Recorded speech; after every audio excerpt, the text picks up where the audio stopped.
Hello and welcome to episode number 79 of The Pitcher or the Hitter, the podcast by the M-SABR Dynasty League for the M-SABR Dynasty League. I am Cam's burner account. I'm Sahil. And what a week it was. Where to even begin? We have a four-way tie for first currently with two teams just right on their tails. We had 6 trades this week. Both belts changed hands. I created a burner account for the Slack. Am I missing anything? There was a lot to cover. Wait, you are the burner account, though. You didn't create it unless you are simultaneously Cam and the burner account. Well, that's not possible. Those are two different people.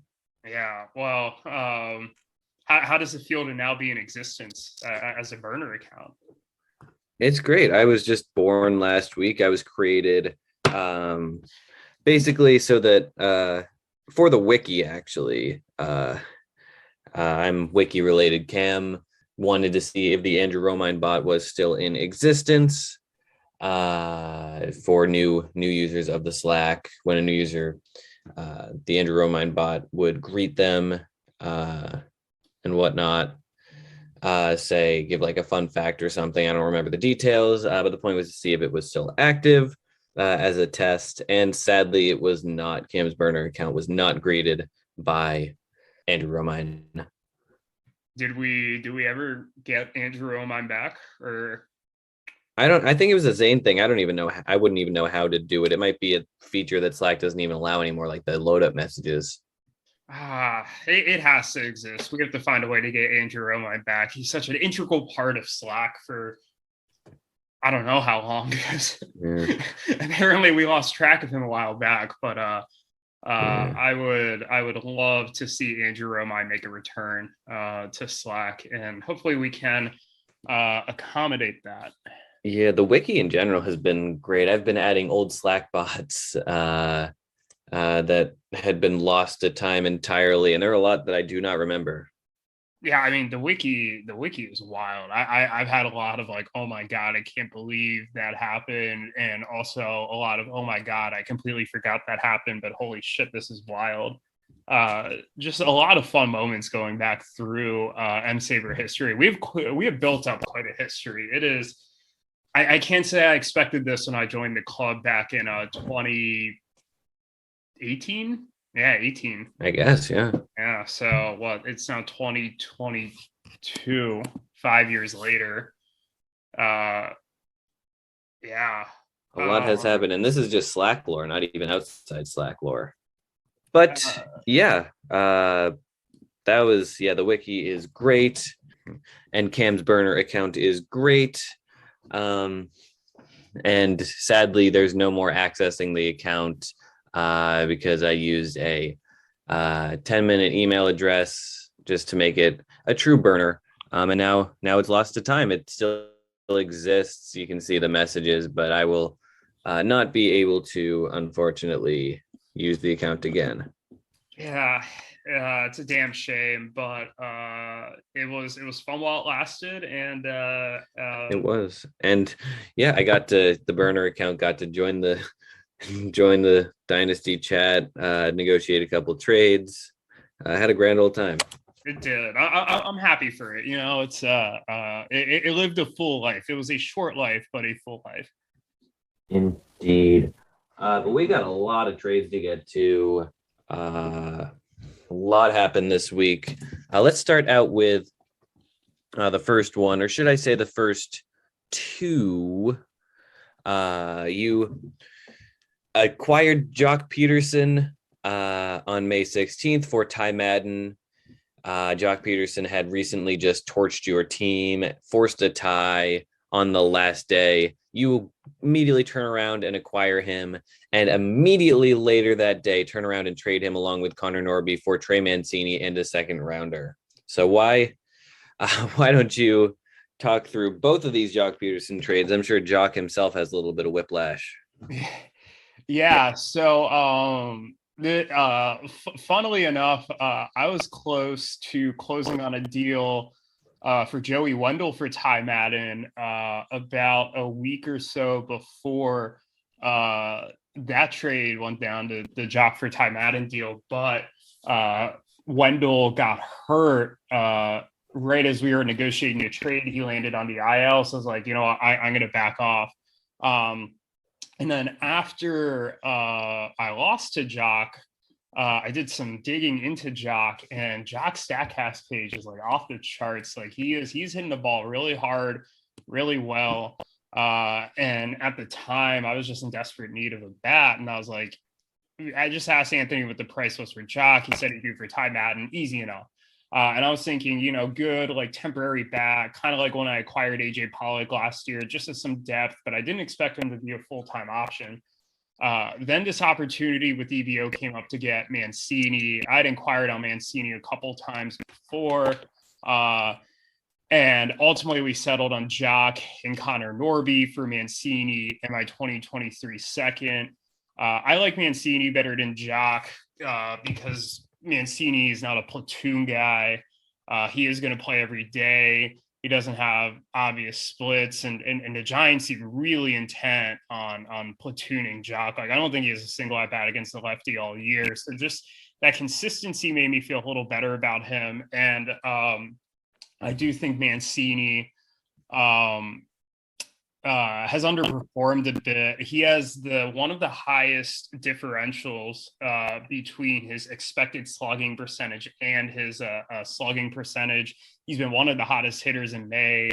Fan favorite in Baltimore. I love Trey Mancini. I was bummed when I had to trade him initially, and I'm happy to have him back. And I thought I got him for a pretty reasonable price. I like Norby a lot. The Orioles drafted him this past year, but I don't know if he's necessarily going to turn into a star, and just getting a pick back on top of this was a cherry on top. And then for EBO, I mean, they wanted an outfielder. So I get that. Although it was kind of interesting because I felt like they acquired like I gave up a lot less to get Mancini back than EBO gave up for him just like 2 months ago. March 7th, so like a little more than 2 months ago. Yeah, that was looking back at that trade. EBO. They gave up Henry Davis plus Joey Votto, whose value was a little higher than we'll talk about later, in exchange for Trey Mancini and Josh Smith. That was, man, yeah, you got Henry Davis and you got Trey Mancini back. How many times have you traded for Mancini now? Twice. I've traded him away. He was a part of that 3-team deal that we made, Yumi and Conor. And then I got him back for Miguel Amaya from you. I discussed him in deals some other times. I never moved him. Then moved him in that Votto deal, and then got him back now. So third stint on my team. Wild, definitely wild. Down in the lore among players who lasted one day on a roster. I'm sure you've done it before. I did it once with Matt Chapman back in the first season of the league. I acquired him, did him away later that day. It's a very you move to make. It's a very Sahil thing to do, I think. Yeah, I've done that before too, but I don't recall really doing that in season. I remember some off-season trades I made where I acquired a player and like traded him away like almost immediately, but nothing really during the season that I can recall. I'm sure there might be one, but I'm just forgetting about it. But no, I'm very glad to have Mancini back. Let's turn to this next deal here. Also involved DBO. They sent Daniel and Greg's 2023 third to the Crone Zone for Will Myers. Do you have any real thoughts on this deal? Not really. Nice to see Sully making trades. I'm not sure Will Myers is someone that I don't is worth trading for. Really, I don't think they gave up much for him, but I don't know. I don't really have any interest in him. I guess there's something to be said about how thin the waiver wire is out there. Maybe Will Myers is more valuable than we're giving him credit for, just because he's better than, I don't know, Austin Slater, who is on the waiver wire right now among outfielders. It's pretty bad. Yeah, there's Adam Duvall, Ugh. who's not hitting very well. There's Tyler Naquin. When I streamed a home run out of him, but I dropped him again after that. Keel Badu, uh, not a lot there. So maybe if they rather have Will Myers than any of these guys, sure. I don't. Again, I'm not a Will Myers fan, but I don't think it's that big of a deal that they traded for him. Yeah, that's fair. I mean, Will Myers last year at 17 homers, 8 steals, and a 334 OBP. Like that certainly should be rostered. He's been pretty bad this year, but like for a third round pick, gambling to see if he could kind of bounce back to that form is not the worst gamble, especially because that Padres offense seems to have quite a few holes, so he should get some opportunities to hit. Next trade was a little more interesting, I thought. Maybe because it involved me. The Big League Yell Champs agreed to trade Adale Amador and Jordan Wicks to Team Resnick for Charlie Morton.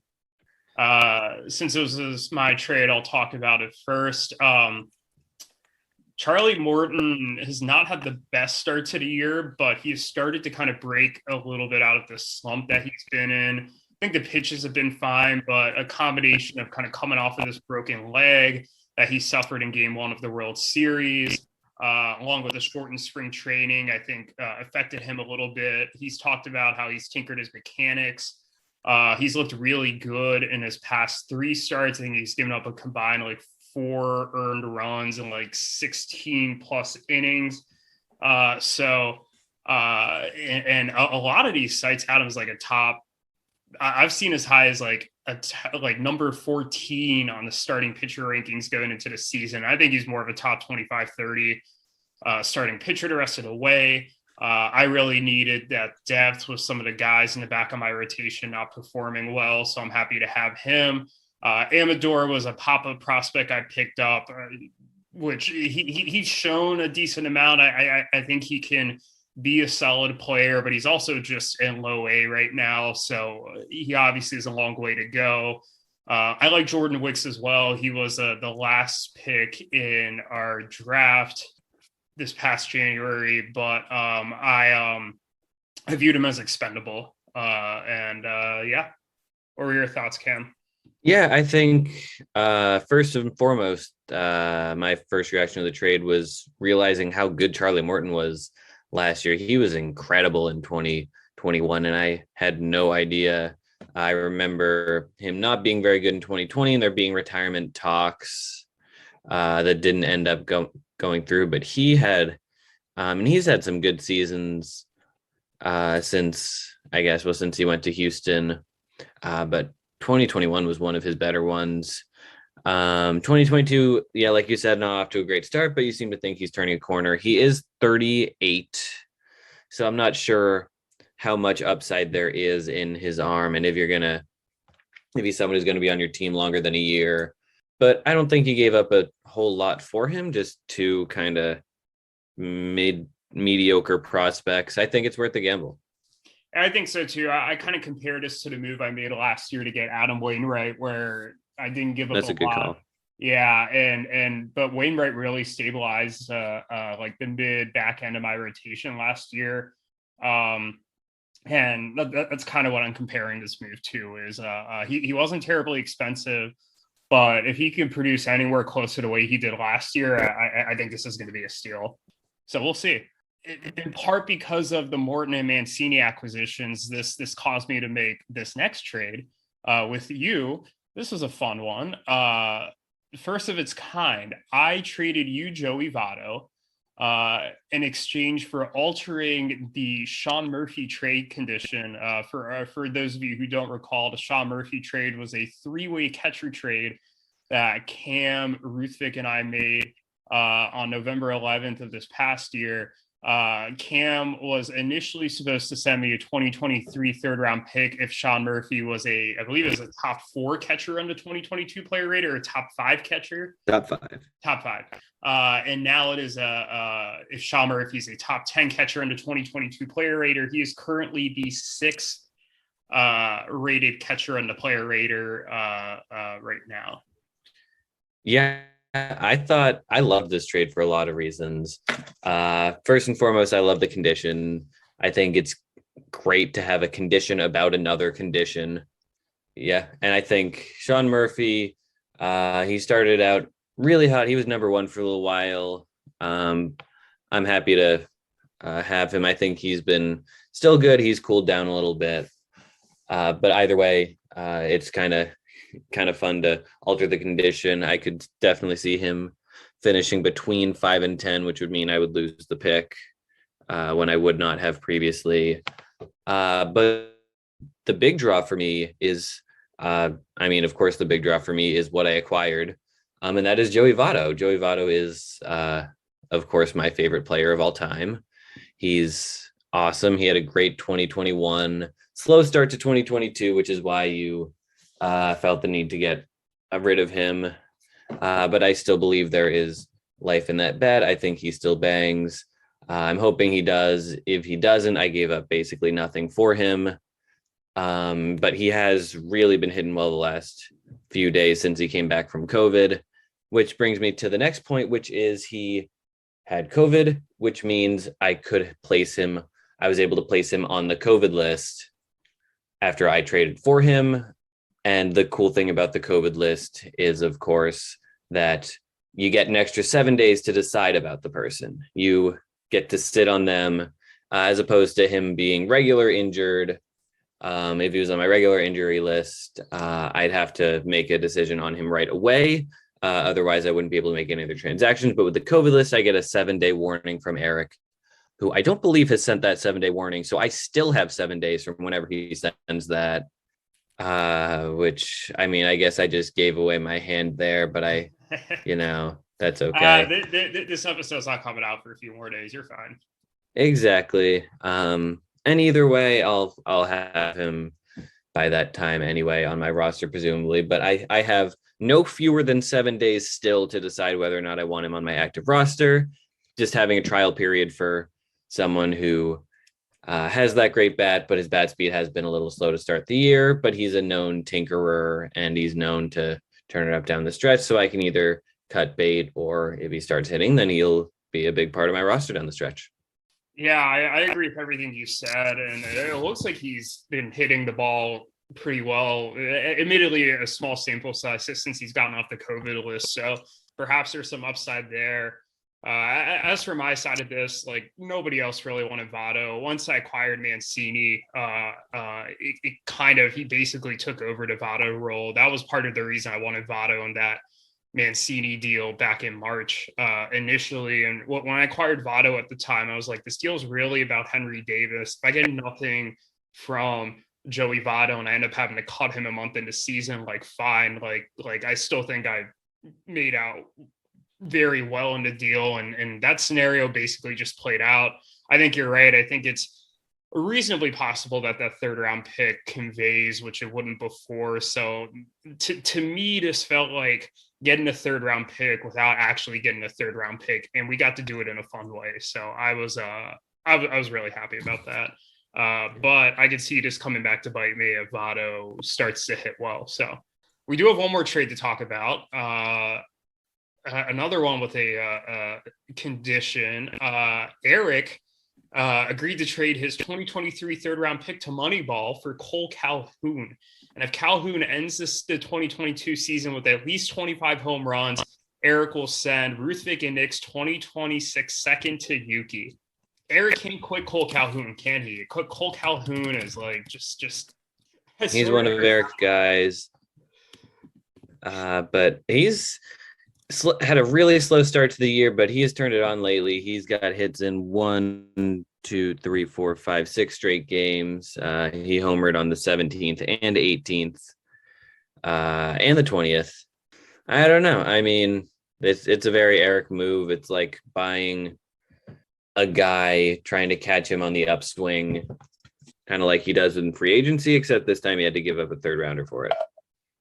Yeah, I see. I don't mind him giving up the third rounder for it, although like his career low walk rate of 4.8%, like what would be a career high K rate 27.4% definitely scares me. Like I know he's been hot, but like I don't think it's out of the realm of possibility that second round pick like actually gets conveyed to Yuki. And I don't think even if he hits 25 home runs, I don't know if Cole Calhoun is worth a second round pick.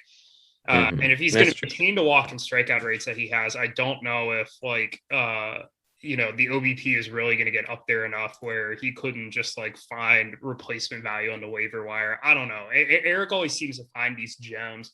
So I don't know why he would risk a second round pick to go get a guy that, knowing Erik and his history of pulling gems out of the free agent market, he could have just found Taylor Ward for one. Yeah, exactly. Taylor Ward. He picked up Christian Walker earlier this week. Christian Walker's had a really good year under the hood, and just I'm sure there are other guys I'm not thinking of off the top of my head, but this felt kind of unnecessary. But hey, I don't know. Erik might prove me wrong. I will say this is the second time that Yuki has traded Cole Calhoun to Erik, and the first one did not work out so well for Erik.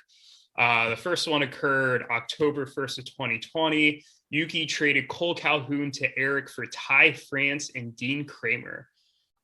Dean Kramer has not turned into much of anything, but Ty France has been a pretty solid fantasy asset, albeit not for Yuki's team. He is now on Ruthvik's team. So. Yeah, Ty France, Yuki, Diego Castillo, Adrian Morejon, and Ronaldo Hernandez for. And he gave up France along with Jackson Rutledge and William Contreras. So that trade didn't really work out for Yuki either. Yeah. No. I guess Ty France is really the only relevant part of that deal right now. Although William Contreras is actually on Erik's roster now. He's Erik's only catcher currently. He is Erik's only catcher currently. That is interesting. Certainly. But before we finish talking about the trades, there is some breaking news to announce. Oh. This is a hard decision. This is one I'm not taking lightly. Oh, I think I know what you're about to do. The Kyle Hendricks era on the Big League Yellow Champs has officially come to an end. Wow. I have just hit the confirm button.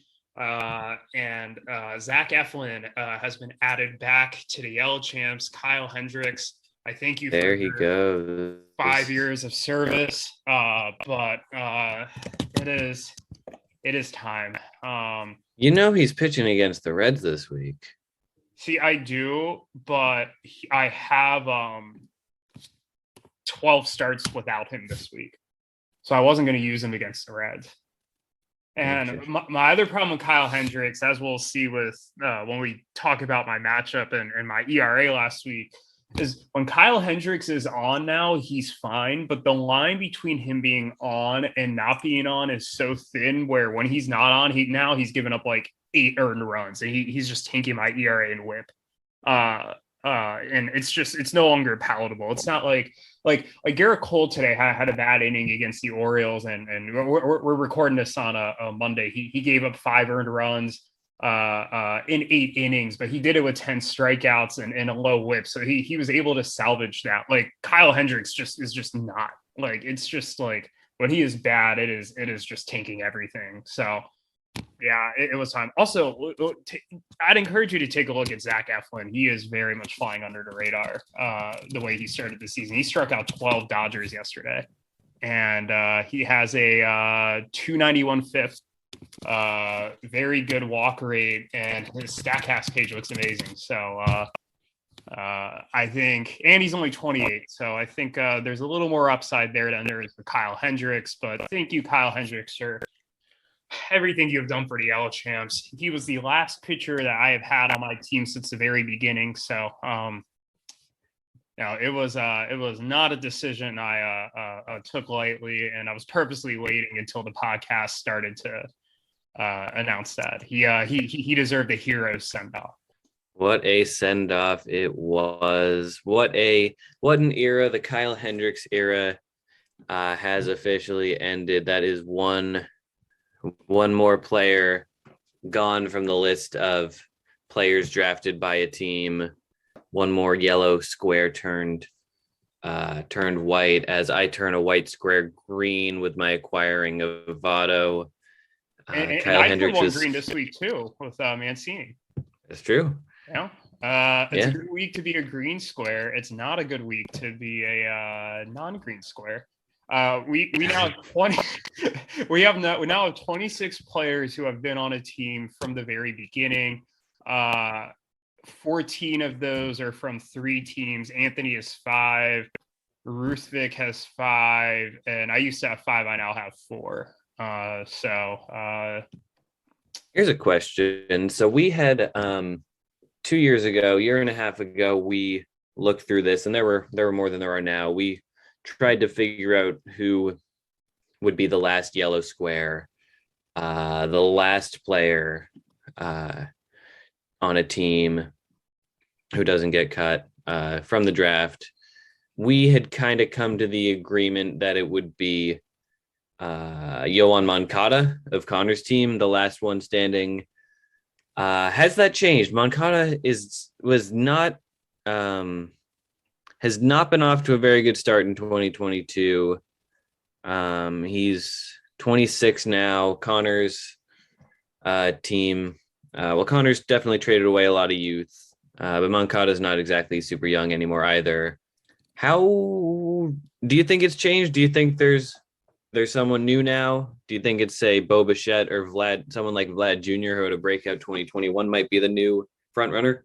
Yeah, I was gonna say I think it's Vlad, and even if Moncada retires on Conor's team, which I think there's more doubt about that than kind of the assumptions we were making earlier in Moncada's career, when it looked like his career trajectory might be a little different. Vlad's only like 23, something like that. 20, yeah, I think he turns 23 at the end of the year. Right. So I think he's going to have a much longer career than Moncada will have. Oh, no, he turned 23 right before the year. Okay. So I think even then he has 4 years on Moncada, because Moncada is going to turn 27 next month. So I think Vlad will probably be on your team longer. I mean, that being said, like, I think Bichette could also be one, but I have a feeling that Jake might be a little more willing to trade Bichette than you would Vlad. Not that I think either of you were particularly motivated to move either of those pieces. Maybe Trout or Harper, if they last long enough, could, be on that trajectory. They've both been like 10, 12 years contracts, something like that still left. Kyle Tucker, I think, could definitely enter that conversation too. I think you could argue Kyle Tucker is a better fantasy asset than Bo Bichette, and he's probably in the same age range, maybe slightly older than both of them. Kyle Tucker's 25, so he's slightly older. And Anthony doesn't have as much of a proclivity to make trades either. So maybe the only other player I could see is like Rafael Devers, just with his age and performance, because Devers, I think, is also 25. Yeah, he's 25. So, yeah. Yeah, no, it's definitely interesting, but really, one bad season can change a player from being untouchable to very much available, and vice versa. So you never really know. Maybe Verlander outlasts everyone. You never know. I mean, with the season Verlander is having this year, I mean, first off, I think you could reasonably make an argument he's the Cy Young front runner right now in the AL. He is 39, and he is coming off of Tommy John and has a 1.22 ERA. Like, that's just insane. Yeah, no, I should have known better than to give up on him. Yeah, it's I mean, good for him. I don't know how long this lasts. Maybe he has a strong year coming off of the TJ, and then it kind of falls apart next year. Who knows? Or maybe he fades down the stretch. But for now, I'm going to sit here and enjoy every vintage JV start we can get. But yeah, good for him. He is one of the 26 that are left. I'm guessing he's on EVO's roster until retirement. And I guess that's another question, is who do you think the next player is going to be that's on a team from beginning until retirement? I would think it's Verlander, right? I can't imagine they're going to cut him. And he's probably I can't imagine there's really anyone close. Yeah. Yeah, now that's about. Oh, has Keston Hira? He's not on Ruthvik's team anymore, right? He cut him. That's a yellow that needs to turn white. Oh, that is a yellow that needs to turn white. I own Keston right now, so it is only 25 players. Yeah, and only 4 by Ruthvik's now. I check this periodically, and sometimes there's ones we have to adjust, and sometimes just forget. But I believe we have all of them now. I believe it is just these 25. I think so. So well, I still have to say the most surprising of all of them to me is Jay Groom.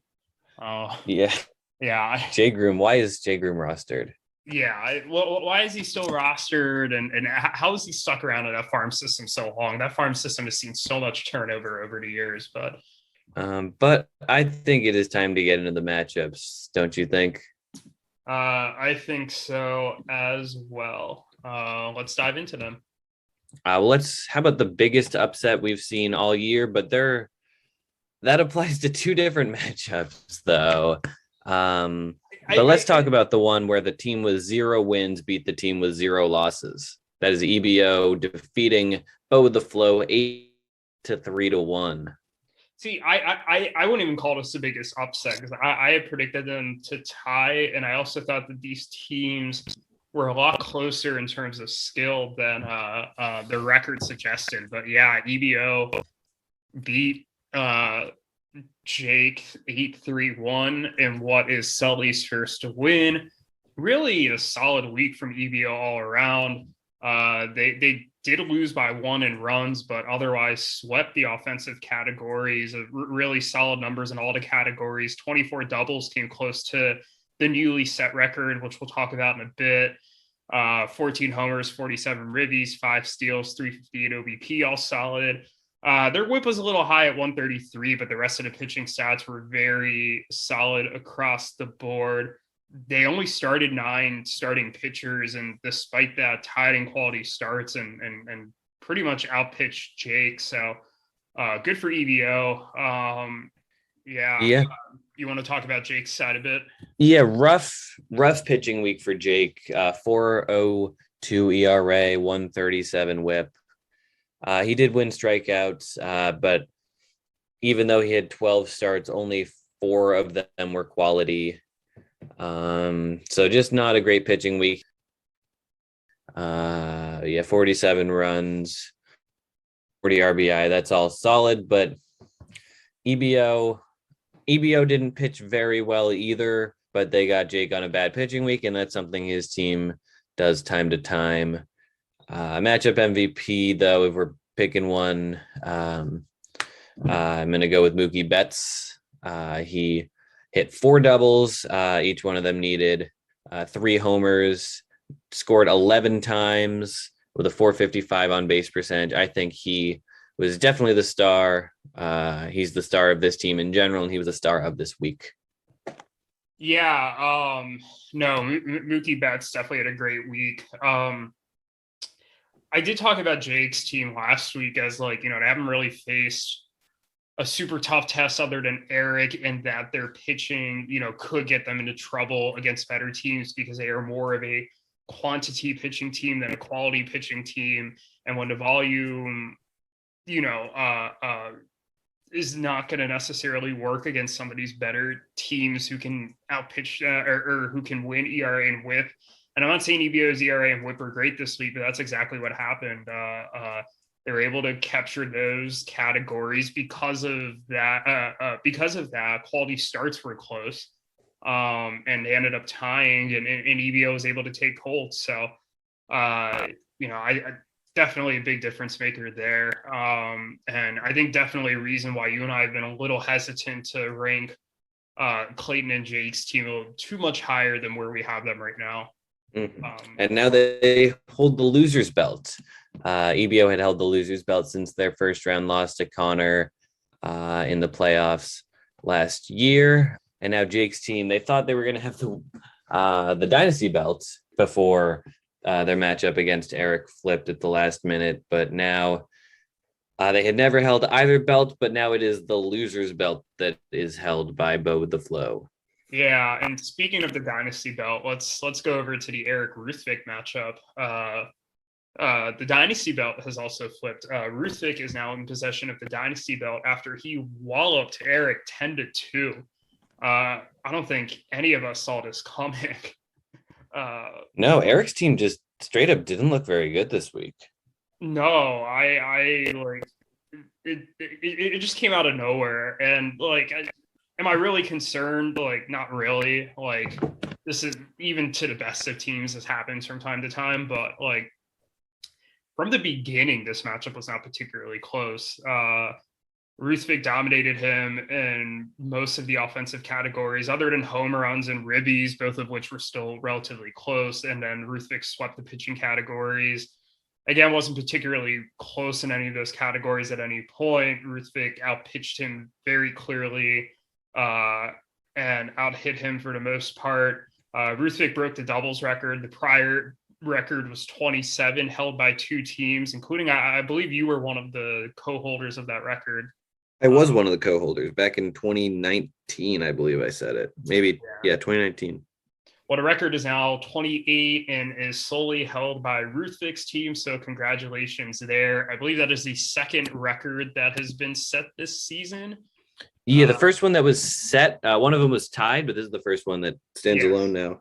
Yeah, no, Erik tied the quality starts record, which was also a record you previously solely held. So some of your records are going down or being tied this year. I like that. Really impressive by Ruthvik's team, and they are 4-2 now. They are a half game behind that big glut of teams who are tied for first place, and they have the same record as me. How are we feeling about this team after 6 weeks? Surprised? Any changes in our expectations for them? What do you think?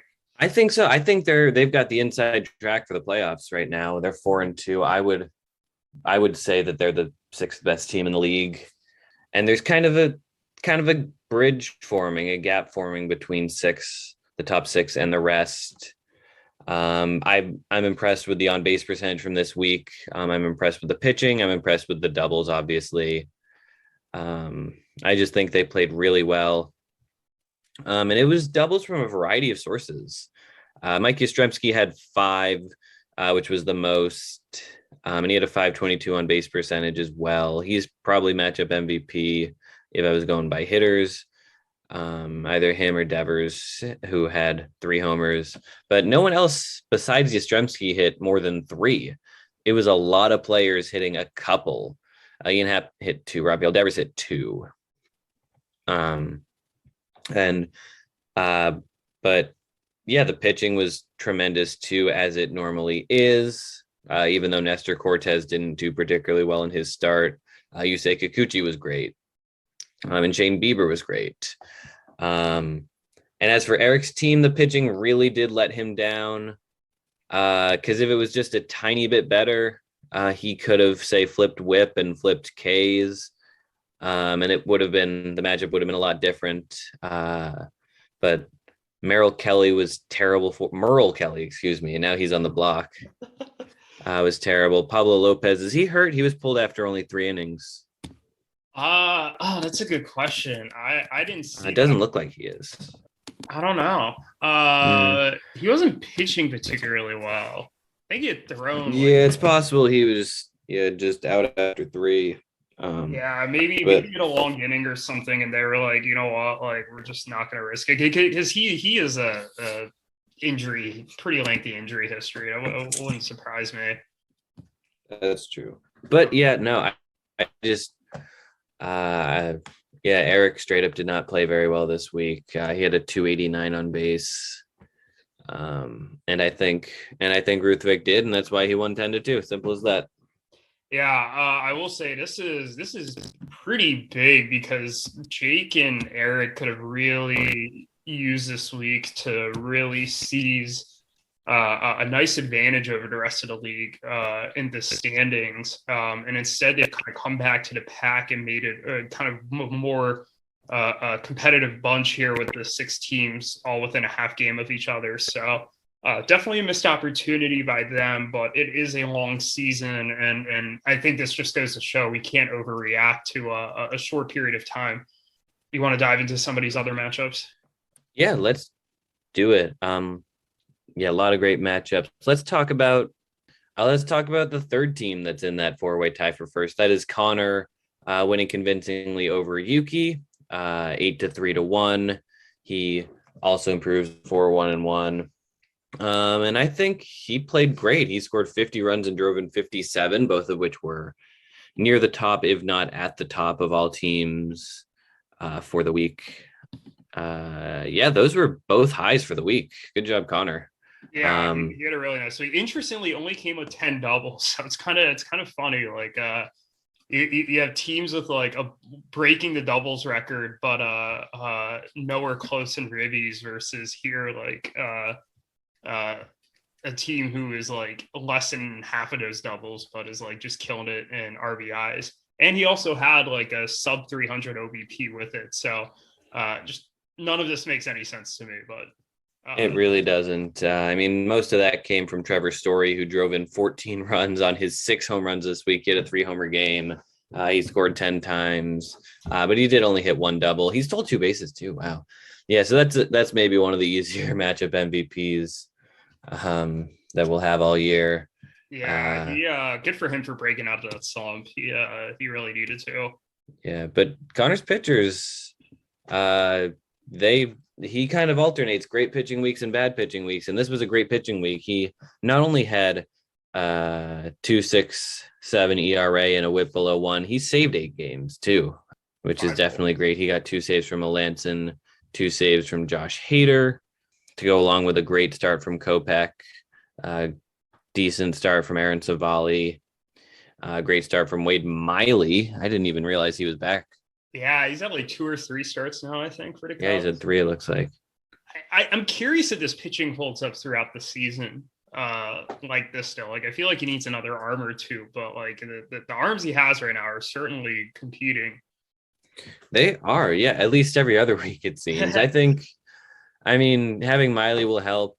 I could definitely see him going after another arm. He's got some good ones for sure, but I'm not sure if like Kyle Gibson is someone who's going to anchor his rotation in the playoffs. Dakota Hudson isn't even on his team anymore. Yeah, I could see him going after another starter. Yeah, I feel like and maybe not like obviously I just acquired him, so he's not going to get him, but like someone like a Charlie Morton I think could have been interesting for him because not terribly expensive because Conor doesn't really have the prospect capital to work with in trades right now, but has the potential to really make an impact on the rotation. I feel like Conor might be more in the market for an arm like that this year as opposed to some of the bigger moves he made last year, like in Robbie Ray or Sal Perez. But we'll see. We are a long way away from the trade deadline, even if we did have 6 trades this week, and trades are all that are on my mind. I'll speak about Yuki's team quickly. It wasn't the worst offensive week, although 7 doubles is. I don't remember the last time somebody finished a week with a single-digit doubles. It means he had a double a day. But the I think it's happened. Quite wasn't there. What? I think it happens fairly often. Does it? I feel like I see teams with like 10 or 12, but like 7. I don't remember the last time I saw a single. Maybe I'm wrong. We'd have to go back and fact. I mean, Bo with the Flow had 9 in week 5 in a week they won. Oh, okay. Yeah. All right. Going back to week 4, EBO had 9. Crone Zone had 8. EBO had 8 again. 2 teams had 8 in week 3. It definitely, yeah, it's not out of the question or anything. 7's the low for the year, but it's not like no one has had. It's not like no one's been close. Is 7 the lowest ever though? Because I don't remember anybody having 6 or fewer. I feel like it would have been discussed. Well, why don't we talk about the next matchup, and I'll do a little bit of digging into that to see. Yeah. Very fair. I will say before we get into this next matchup, I did think Yuki's team played hard this week. I mean, I think his team is a little better than we gave it credit for at the beginning of the season, but I do think that there's enough of a talent deficit here that most weeks it's not going to quite work out for him. But next matchup. Yeah, we've talked about 3 of the teams tied for first. Want to talk about the 4th one? Yeah, we might as well. That is you. That is me. You are Yeah, not tied for first. I am tied for first. yeah, it is In unfortunate. that big clump. I think this week, this matchup is kind of a lesson in not taking my foot off the gas. I was blowing Anthony out all week. I didn't really have anything to worry about. The chicken tendies in week 15 of last year hit 6 doubles. Okay. All right. So Um, yeah, it's fair. yeah. Um, But I was kind of in cruise control. I wasn't really making any moves. I wasn't like setting my lineup with a whole lot of intensity. I was kind of, if there were any moves I was making, they were kind of in line for the following week as opposed to the current week. And then Anthony kind of came back a little, and my offense struggled down the stretch, and all of a sudden it was 7-5 with a chance of with an outside shot of Anthony flipping doubles and forcing a tie. So I ended up pulling through and making it 7-4-1. But there was a little bit of a challenge at the end from Anthony, and I maybe should have. This may be a lesson that I could take from this to keep playing through the weekend, because you never know what'll happen. yeah, it's funny because I think you chatted me on Monday of last week. I'm gonna see if I can pull this up, like something about how you thought you were gonna win, and how you weren't really worried about like using ads to win. And I want to see if I can find this message, but yeah, it really looked like yesterday at a point you could tie. I was at home closely like watching this, and it was like once his quality starts accounted, he was down a double, and luckily for you, you pulled it out and you put some distance to some of the other categories. But yeah, this ended up being closer than I thought it would. I thought you played pretty decent, especially on the pitching side of things. The offense, I think you have more of a mediocre week. Uh, and I thought overall Anthony played pretty decently. It just, wasn't enough. But Anthony now has played you and me pretty hard back to back weeks. Yeah, here's a fun fact. I am second in the league in quality starts, yet I have won quality starts in only half of my matchups. And those three were all very, very tight. I only won by one. So despite being second in the league in quality starts, well, Eric's way ahead of everyone, but I'm above 10 teams. I can't win it most weeks. I'm getting teams at their pitching best every single week.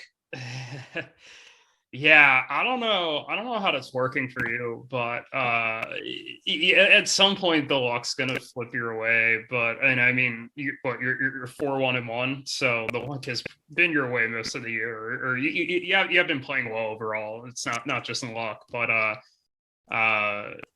yeah, it's going to be interesting to see how it plays out for you with these quality starts. I'm willing to bet one of these weeks you're going to win that category again.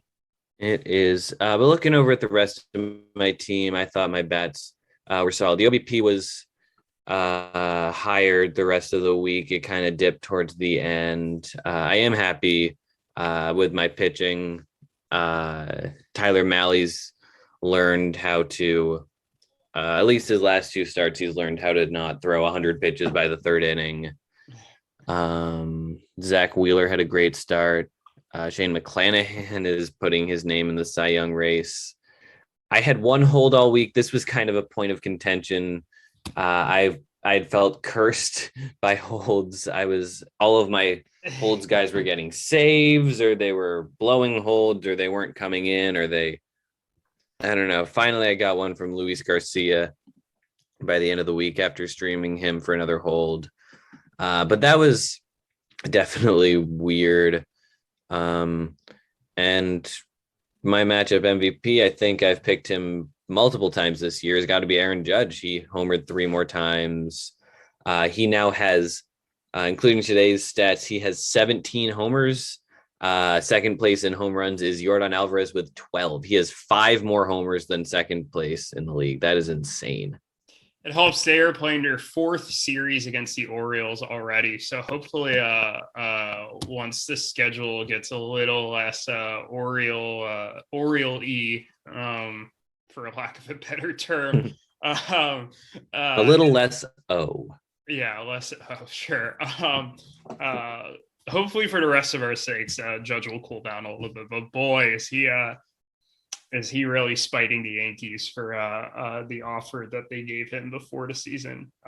So good for him, but yeah, not good for the rest of us. But yeah, anything else you'd like to say about your matchup, or we want to move on here? Now let's go to the next one. There are two left. Let's talk about yours because you chatted me Saturday night saying that Andrew was going to win. I looked at this. I was like, oh, wow, Andrew might win. And then I looked at the score. You were up 8-3-1.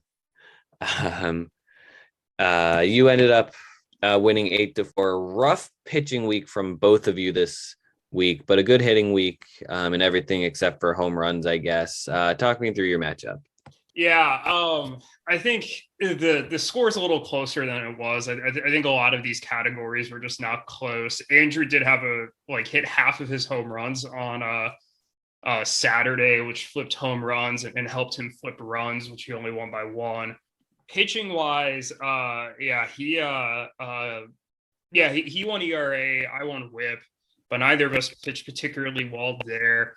I was really happy overall with how my team performed this week with like two kind of big things. One is like, I don't know where the power has gone in my team. I think I mentioned this last week. I'm usually a team that's among the leaders in home runs, and I am still like leading the league in doubles, but I cannot drive in there's no home runs. And I was reading an article earlier this week about the difference between batters' slugging percentage and expected slugging percentage on fly balls. And five of the top 20 hitters on that list were on my team. So I wonder if there's some positive regression coming. I did have number one. I believe number one was Mancini. So I'm hoping for a turnaround there. I think a little more concerning was the pitching. I don't really know why. I like to think of a pretty good pitching staff, but I do have the worst ERA in the league. But I do have the third best WHIP. I had a couple reliever blowups this week. Like Tepera gave up 5 earned in an outing. Loizaga gave up 4 earned. I started Kyle Hendricks, who gave up 7 earned in 4 innings. He's now off the team. So I feel like my core pitchers are pitching well, but some of the supplemental guys I have are not doing as well. So I'm hoping by tinkering around with that a little bit, which I did this week, obviously by getting Morton, cutting Hendricks, adding Eflin, that maybe that improves. But ultimately, whatever I did this week was enough for a win. I felt pretty confident in that win all week. I was happy to see the RBI numbers get up because that's also been an issue. I think Andrew kind of put himself in a really big deficit early, rallied towards the end of the week, but it was just too little too late. And I will gladly take a W off of the disappointing tie from the week before. Yeah, no, definitely one you'd be happy to take. And 85 strikeouts is definitely nothing to sneeze at, despite the bad pitching rate stats. I'm annoyed. I left Yuki on my bench yesterday just in case, and he ends up throwing 6 2/3 shutout innings with 10 Ks. I could have 95 Ks, but no. I don't know who to start and who not to start. That is okay. We have all been there. And I feel like every team has one pitcher that they never know when to start and when not to start. Well, that was Kyle Hendricks, and that's why I caught him, because I benched him last week when he had 8 2/3 shutout, and that cost me the matchup against Anthony. And this week I start him, and he gives up 7 earned runs. So it's just, I don't know. But yeah, it's running a fantasy baseball team, especially in a dynasty league, is hard. You have to make some hard decisions. So it is. I guess picking your team MVP for the week before we move on. Definitely a lot of names. You didn't hit a lot of homers, so it's a little tough there. But I will go with how about Freddie Freeman? He hit 4 doubles. He drove in 8 runs. He also stole a base unexpectedly. Yeah, the stolen base was nice. Pete Alonso stole a base this week unexpectedly. That was one of my favorite moments of the week.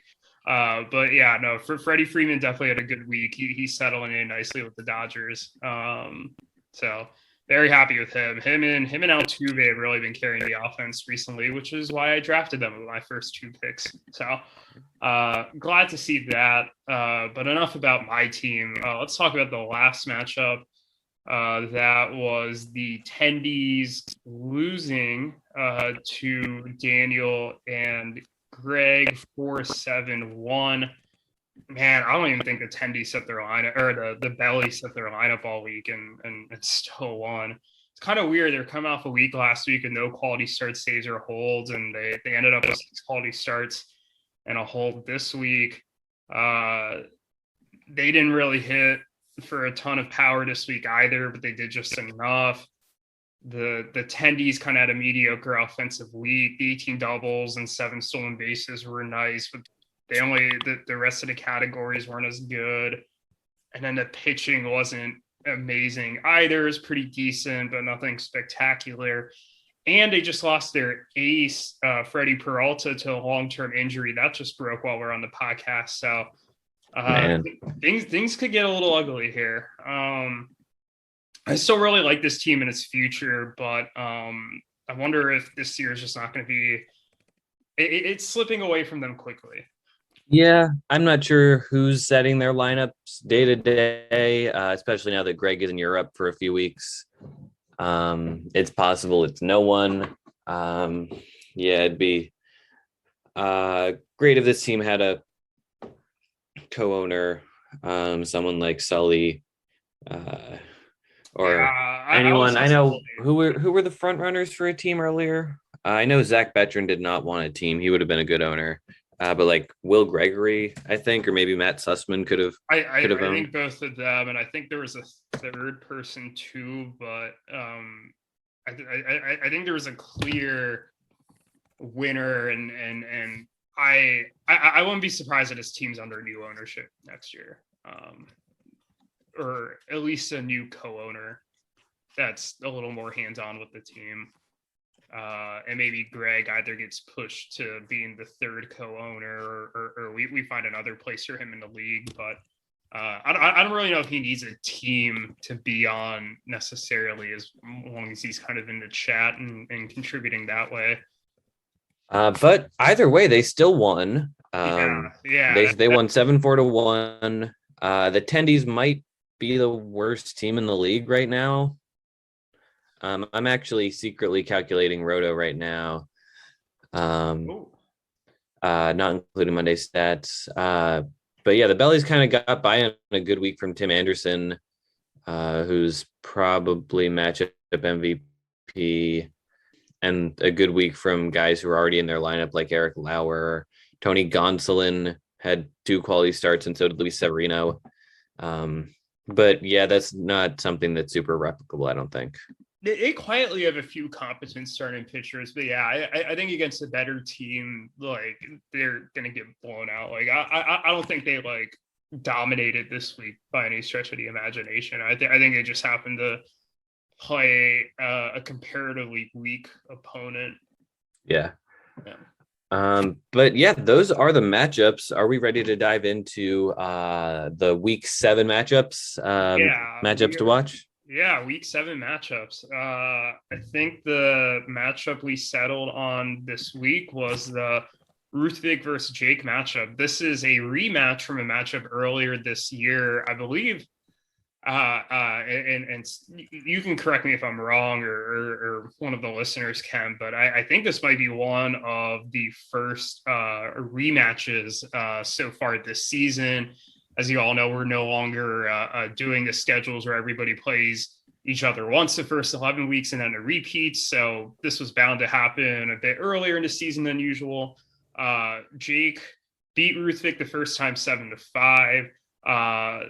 Ruthvik's coming off a very impressive win over Erik, and Jake's coming off a disappointing loss against EBO. So both of these teams were very solid last year and have been very solid this year. Jake's 4-1-1, Ruthvik's 4-2. So It'll be interesting to see how this goes. If Jake loses, he will have gone from first place to maybe sixth place in a span of 2 weeks. Yeah, no, it's interesting. It's a matchup for both belts. I have just calculated the Roto. Oh, surprise Roto. This Surprise is Roto. More breaking news for the podcast. I want you to guess. I want you to make guesses. As to 1 through 12. All right, let's start with 12. Who do you think is in 12th? I'll say Daniel and Greg, just because there's missed opportunities for them to set a lineup. All right, 12th place with 53 points is EBO. Wow, you know what? They also haven't been set in lineup, so that's not a total surprise. Okay. All right, 11th place. Say Alex and Zach. Alex and Zach, 54 and a half points. All right. So this is not this game isn't working super well, I'm realizing, because then you're gonna kind of guess the same names over and over again. How about this? Not. Which of the 4 teams that is tied for first do you think is furthest behind in Roto? I think it's Conor. It is Conor. Conor is in 7th place in Roto. He has 73 points. Interesting. Okay. Yeah, no, he's behind some interesting teams. Who do you think is in first place? I think it's Erik, and I don't know if it's particularly close. I think Jake's probably second, and then I think there's a teardrop after that. Interesting. So you're going to say Jake is second. You're wrong on 2 counts. 1, it is very close, and 2, it is not Jake in second. You are right that it is Erik in first. Oh, is it? In first place with 107 points is Erik. In second place with 106 points is me. Okay. That was going to be my next guess. Is Jake in third then? You are in third. Jake is in fourth. And final question, who is in fifth? Okay, so it was Erik, you, me, Jake, fifth, which you're asking me to answer, and then Conor was 7th. Conor is 7th, and I have... Which means Ruthvik, I think, is either 5th or 6th, and I'm going to say Ruthvik is 5th. 5th place, drum roll please, Moneyball. Yuki is 5th in Roto. Are you shitting me? Yuki is 5th place in Roto. Swear to God. That's like the steals numbers. It's high, and he gets a lot of saves. Oh man. Full standings from the top down. First place with 107 points is Erik. Second place with 106 points is Cam. Third place with 101.5 Sahil. Fourth place with 99 points is Jake. Big tier break. Fifth place with 86 points is Yuki. Big tier break after Yuki. Wow.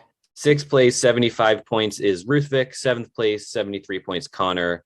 Eighth place with 70 points is Andrew. Then there's a tier breakdown to the bottom 4 with 56 points. In ninth place is Anthony. 10th place with 55 points, Daniel and Greg. 11th place, 54 and a half is Alex and Zach. And in last place with 53 is EBO. Oh, man. That's wild. It is Minnesota Wild. It is Minnesota Wild. Are we underrating Yuki then? I think so. I think we've talked every matchup about how every week about how, hey, Yuki's team looks good. So it's kind of backing that up a little bit. Yeah, he's playing teams hard. I did mention earlier in the podcast he just doesn't have the talent, which I buy. I do wonder how much of it is sustainable, because if you look at like his pitching staff, he's doing a lot of it with like Chad Cole early on.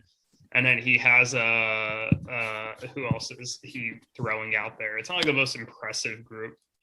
Kudos to him for picking up David Robertson when I stupidly cut him. But like Zach Plesac, he's doing it with, and Cal Quantrill and Paul Blackburn. I mean, I don't know how sustainable the performances are. If some of these names are like Wilmer Flores or Ahmed Rosario.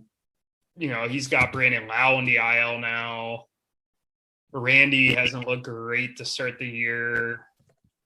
I will say, but I don't know how sustainable a start is. If he adds pieces, he could be interesting. I also don't think Hosmer is going to play this well the rest of the year. All right. Well, let's get into the matchup pick 'em then. In that case, um, I kind of had in the back of my mind that Yuki was better than we thought he was, but this, I mean, above and beyond. It's like the old, and I think I've made this reference on the podcast before, but it's like, no, I'm not gonna make this reference. All right, we will. We'll be left to imagine what reference you were going to make. Yeah, But yeah, no, I knew Yuki was better than we thought, but he's even better than I thought bar was. interesting. Yeah, I think you're right about that.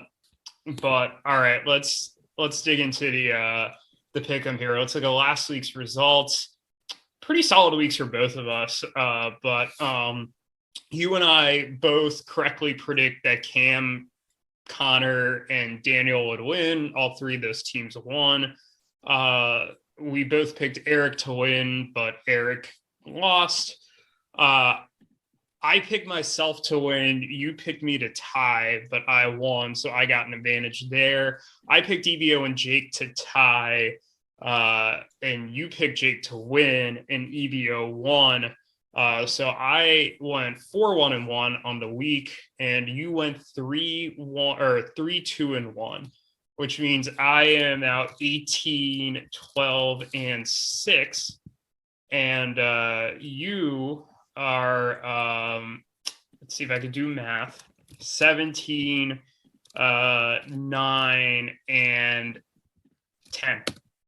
Oh, right. So that would mean I would still pick first this time because I am still winning. Yeah, mine will convert to 21-15, and yours will convert to 22-14. Yeah, so you were still a game up on me. Right. So let's do it. Let's dive into the matchups from this upcoming week 7, 2022. I think I will beat Andrew. I think Yuki's going to beat the Bellies. I think you're going to beat EBO. I think Erik's not going to have any trouble with Anthony. I think Conor is going to beat the Chicken Tendies. And I guess for the matchup of the week, it's a cop-out to make that my tie of the week, isn't it? But I don't know. I don't know. I think Ruthvik and Nick have my pick in that one. I think they're coming in hotter. I think I trust their pitching more, and I think they match up well against this team. Yeah, I think Ruthvik and Nick will overtake Bo with the flow, and really move into the territory of being a contender for a first round bye. Interesting. All right, I will pick you to beat Andrew. Although I think that's going to be kind of close. I hope you don't take that one for granted. I think Yuki's going to beat Daniel and Greg. I think I will beat EVO. I think Erik will beat Anthony. I think Conor will beat Alex and Zach.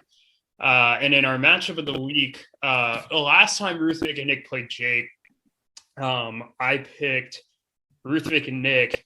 And almost immediately I chatted you and I was like, you know what? I wish I would have picked Jake. Like, I think their team is a little bit better on paper right now. So I'm conflicted here because part of me just wants to pick Jake because I knew I should have picked him last time, and also because of the Roto difference it just showed, which is actually pretty significant. Part of me wants to go with the momentum that Ruthvik and Nick have. I'm gonna pick Jake. No, I take that back. I'm gonna pick a tie. Ooh. Because I don't. You've picked ties 2 weeks in a row now. Yeah, I picked ties 2 weeks in a row. I don't usually pick ties like you do, and I don't care if it's a cop out because I want to pick something different than you. For at least one of the matchups because I need to make up some ground against you. Oh, yeah, right. It looks like we have identical picks other than the Ruthvik and Nick v. Jake matchup. I'm picking a tie. You're picking Ruthvik and Nick. And already as I'm saying this, I'm going to change my pick. I'm going to pick Ruthvik and Erik. And It's not going to be a tie. You know what? We're going to have the same picks this week, and that's fine. My that gut is right now is okay. I'm also going back to the week 3 matchup and realizing we haven't updated the standings, or we haven't updated week 3 to show that Erik and Jake actually tied instead of it being a Jake win. Which means we're both half a point better than we thought we were. Hey, okay. And which means I went 1, 3, and 4 in week 3. I tied 4. I got a tie in 4 of the matchups. I think you beat 1, 1, and 4. 1, 1. Yep. That's very right. Yeah. Interesting. You picked a tie that week, and there were 3 ties that week, and the matchup you picked as a tie was not a tie. Yeah. And you and I only picked one correct matchup that week. That was you beating Daniel and Greg. Man, we were wrong at every other. What a weird week. And that was one we thought would be easy, wasn't it? Yeah, I think we both thought that you and I would that I would beat Yuki. We split on the Alex and Zach Anthony pick, but I think both of us reasonably felt confident about who we picked. I don't know why neither of us picked Conor that week. I picked EVO. You picked a tie. I think we both felt pretty confident about picking Erik though. Yeah, we did. Maybe that wasn't as easy of a week as I thought. We've certainly had like week 2. I thought was going to be a consensus week where like we would just like 6-0 it, and I came close, but again I didn't go with my gut and I picked Ruthvik and Nick because I think I wanted Ruthvik and Nick to win it more than Jake. Yeah, and then week 5 with Erik was one we both thought would be easy, but there were just like week 3, there were 3 ties. Yeah, I mean these ties are the issue. They just come out of nowhere, and they're just like, I don't know. A lot of the ties have been surprising this year too. Like they haven't been like ties I was expecting. Like me tying Anthony and Yuki, or Erik and Jake, I wasn't really expecting to end in a tie. What other ties were there? I don't know, but it's been Conor. 6 weeks and only 2 teams have not yet tied. Yeah, I'd be curious to see how that compares with last year, because we had a lot of ties last year to start the season. That's true. We have a decent number, but no team has tied more than twice, which I think EBO at this point had already tied 3 times. That's true. We've had some teams in danger of tying more than that too. There's been some really close matchups that have gone down to the wire that could have reasonably ended in a tie. I cannot wait for the week where everyone ties. Do you think that's ever going to happen? It might. It is within the realm of possibility, but I would. Here's something for fun. Do you want to put a date on that? We'll add this to our spreadsheet. Do you want to put a date, a week number, and the year on which all 6 of matchups are going to tie? Oh no, I don't have the slightest idea. How about 2026 week 18? Something in like a weird dog days of the year where we're all kind of settled. How about that? All right. You said 2026 week 8 or week 18. Week 18. All right. I'm gonna say 2036 week 8, just because kind of like yours, but not really. Right. Kind of like mine, but not really. Yeah. I put that under. I just made a weird predictions tab in our command center. So anytime we come up with something just weird we want to predict, I'll throw them in there. All right. But yeah, on that note, great, wild, weird week. Glad we got to talk about it on air here with you guys. And we got a 4-way tie for first. I'm excited to see how it goes. Yeah, 4-way tie for first, and a very special podcast next week. It's going to be episode 80. It's going to be So something special is going to be going down for that podcast. So make sure to tune into that one. A first in podcast history. It will be a first in podcast history. Yeah, we are very excited for that. It'll be a good one as always. Hopefully we have a bunch of trades to talk about. Let's hope so. Yeah. But until then, we have been the pitcher or the hitter. And I have been guest host Cam's burner account. I don't know how to log into my Slack account, but I've been happy to be hosting alongside you today, Sahil. Yeah, no, thank you for coming on. Honestly, it's been kind of boring after a while. Just co-hosting with Cam is kind of nice to get somebody else in here, a burner account, and it's a ton of fun. Feel free to come back anytime. Or I mean, we have no way to get into your email, so this might be the last time we see you. But hopefully our paths cross again. It's been a pleasure. Let's hope so. And take care. Take care. This may be the last time I put on my shoes.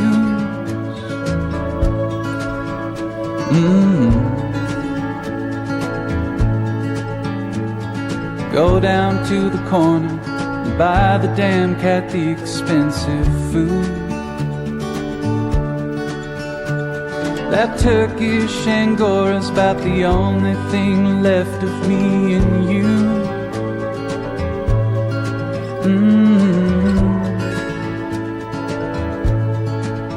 Early this morning, he started making sounds that say, "Don't the last time come too soon."